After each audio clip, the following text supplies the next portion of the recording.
6 locations. Information is available online. Seg.edu.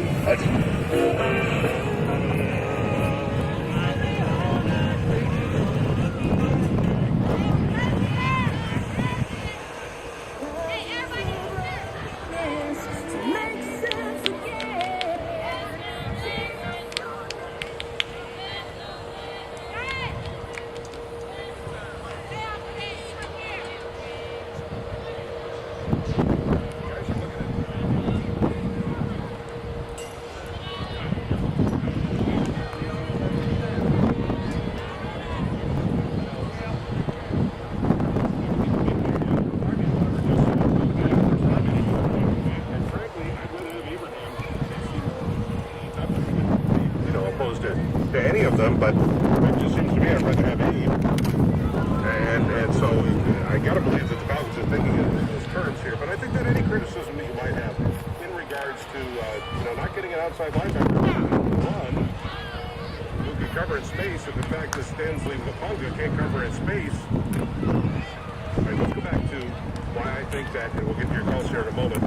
Kind of the fall off from Julio Jones is happening here. For all the good that the Falcons have done in terms of their drafting, in terms of superstars like Matt Ryan and Julio Jones and Roddy White here at the top of the draft in recent years, the price that the Falcons paid last year, having only, 2 picks in the top, 150, 160 picks, and then those 2 picks right now are sort of on the clock. You talk about, we've got to fix the interior of the line. Well, with Peter Cons and Lamar Holmes, they have to step up this year and assume those roles. Cons and Holmes, otherwise last year's draft is going to be a horrific bust. And you hamstrung yourself to get Julio Jones, and then last year you went out in their first couple of picks, you got offensive linemen and Cons and Holmes, and they're going to have to do their job this year. And you're trusting, I guess, that they're going to be able to do their job. You re-signed Sam Baker.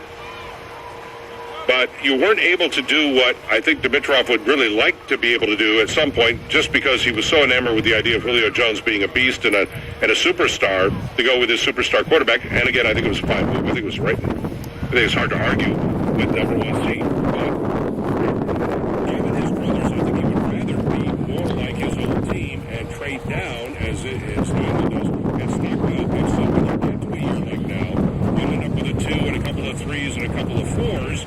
And in that area, suddenly you can load up and go cornerback, defensive end, outside linebacker, inside linebacker, defensive tackle. And you can really load up and fix a part of your team. They didn't have that luxury. And that's where the fall, able to trade. That's a little bit of the fallout of Julio Jones, right? That may also be the case next year because they're not able to trade this year in the next year. And if they get good quality out of this year, they may be able to begin that process next year and start throwing things. At some point, you want to start throwing things forward here.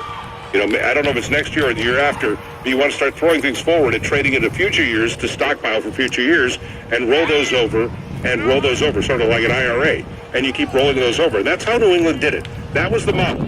Roll over the draft picks. Roll over the draft picks. Roll over the draft picks. It wasn't so important to be at the top or even in the first round. It was important to have 2s and 3s and 4s and multiples of all. And the way New England looked at it was, we don't care about rounds 5, 6, 7. We don't care about round 1. We only care about rounds 2, 3, and 4. And so we'll take all those 5, 6, 7s, we'll package those, move up into round 4, we'll trade down out of round 1, and roll those over, because teams, as you know, get enamored with somebody this year. Right now, we've got to have them in the second round. Fine.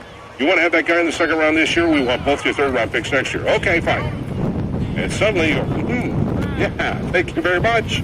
And it works to your advantage, and that would be the way to do it. That's how you build the depth of an NFL team. And right now, the Falcons aren't able to build any depth here. And that's the one concern I think is fair enough to say. Well, I think there's a lot of criticism fair enough to say.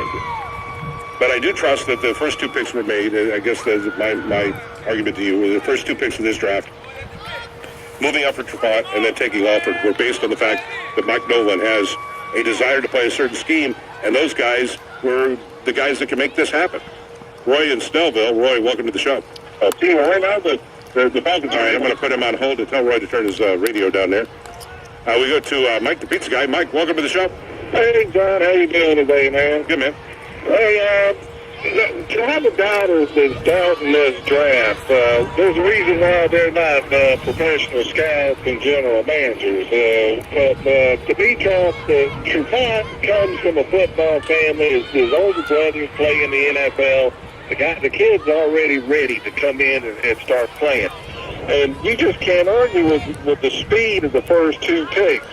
And the question I have for you is that tight end that they got from Stanford, that's a huge